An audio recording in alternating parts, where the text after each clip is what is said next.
Nyawiji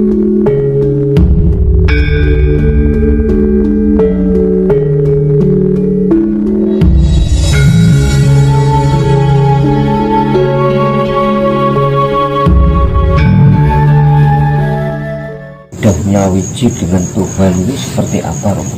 Orang yang sudah nyawiji dengan Tuhan ini, jika kita melihat orang tersebut dalam keheningan, orang gagas opo-opo, artinya dalam berkegiatan lumrah seperti pada umumnya.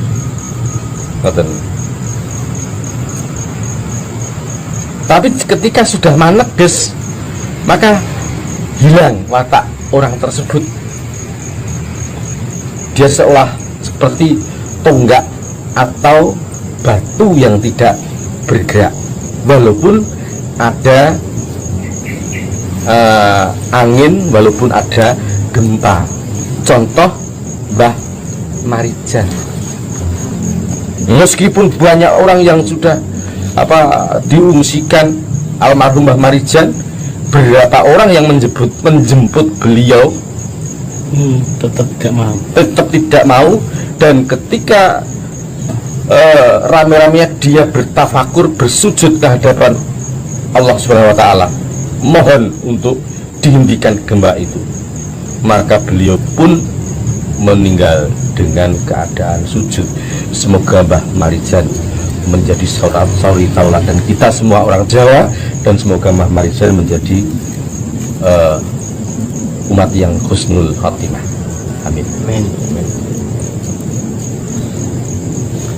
Orang yang sudah nyawiji dengan Tuhan, apakah nanti matinya bisa dikatakan mati sempurna, atau ada juga yang istilahnya moksa itu? Bisa dijelaskan? Kamuksan itu sejauh saya melihat sampai saat ini, di zaman kehidupan saya, tapi jadi di zaman kehidupan saya belum pernah tahu yang bagaimana namanya mukso. Tapi eyang-eyang atau bapak saya pernah bercerita bahwasanya buyut saya si Joyo Sumarto itu meninggalnya tanpa bekas. Jadi dalam sentong yang diseloroki dari luar itu tidak ada jendelanya waktu itu, tapi di dalam yang ada tinggal celana, baju, sarung, dan sabuk otok serta belangkonnya. Nah, jasadnya tidak ada yang tahu entah kemana. Namun konon bapak saya dan saudara bapak saya pernah ditemui. Namun saya sendiri belum pernah ketemu, juga tidak tahu bagaimana wajah serta rupanya Mbah Joyo Sumarto tersebut. Itu yang disebut mukso. Tapi senyampang yang saya sejauh kehidupan saya belum pernah tahu yang namanya mukso. Kembali menjawab tentang pertanyaan apakah bisa mati sempurna, manusia hanya bisa melihat sempurna dan tidak, itu Allah yang akan menerima, yang akan tahu.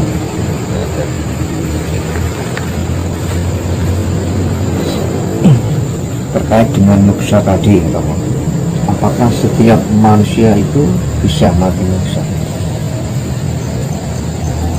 Setiap manusia bisa, dengan catatan mereka juga berlaku bersih. Dalam artian bersih, jangankan dengan sesama manusia, dengan makhluk lain tidak pernah menyakiti. Misalkan dicokot lemut atau digigit nyamuk, yura ditablek. ono semut barisan yo nyimpang ngidek suket wae gadiran le njaluk sepuro lah seperti itu. Kan mungkin penjenengan juga pernah tahu bahwasanya orang dulu itu ada yang akan menyabit rumput, istilahnya ngarit, itu berdoa dulu nyuwun njaluk sepuro karo si suket mau kowe tak babat kanggo pakane raja kaya.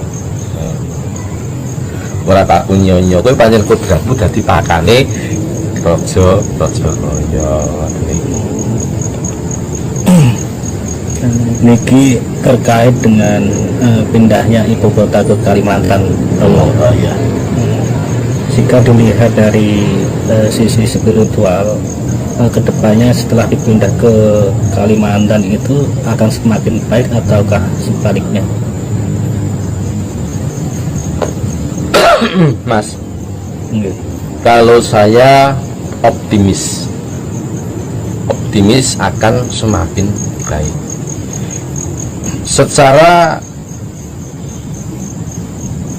logika, ibu kota Jakarta itu sudah penuh,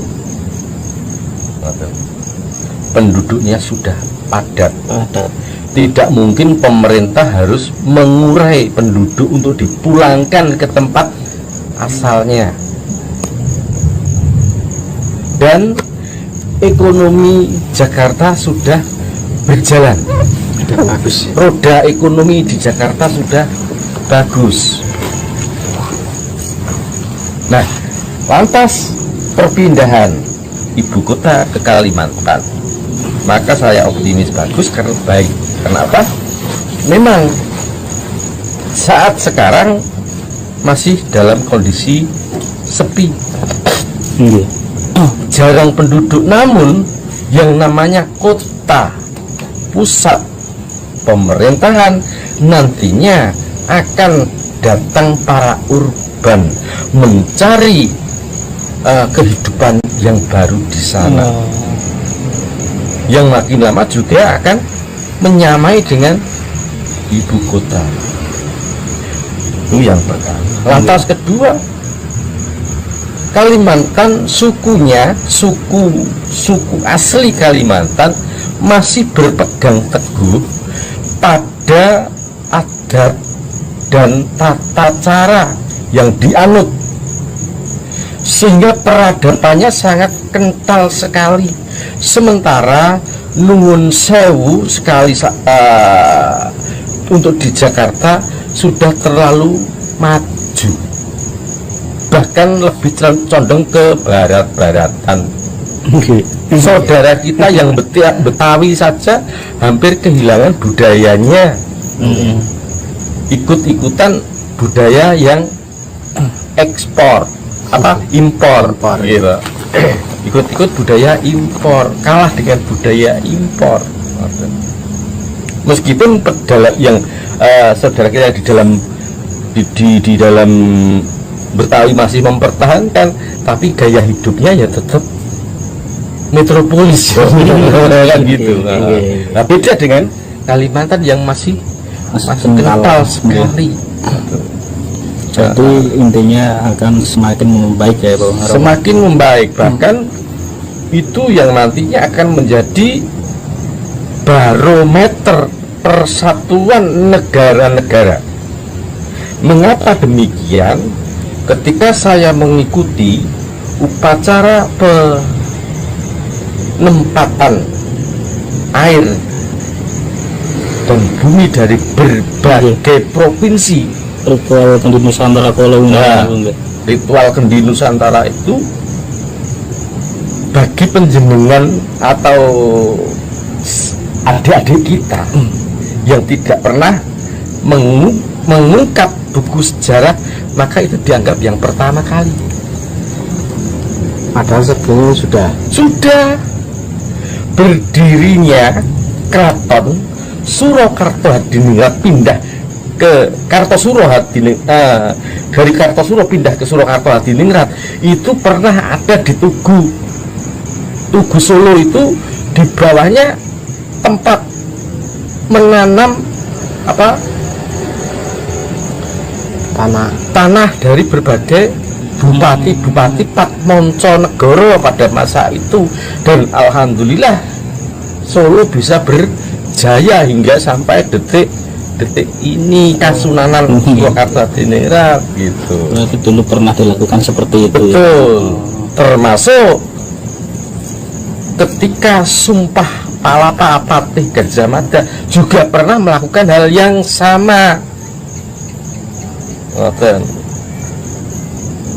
Jadi yang dilakukan oleh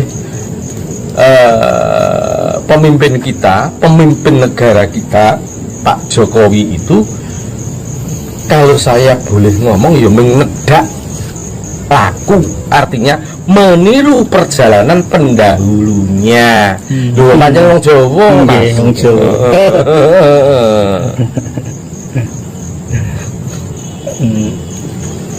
Memang banyak yang mengatakan seperti itu, Romo. Kedepannya akan semakin baik.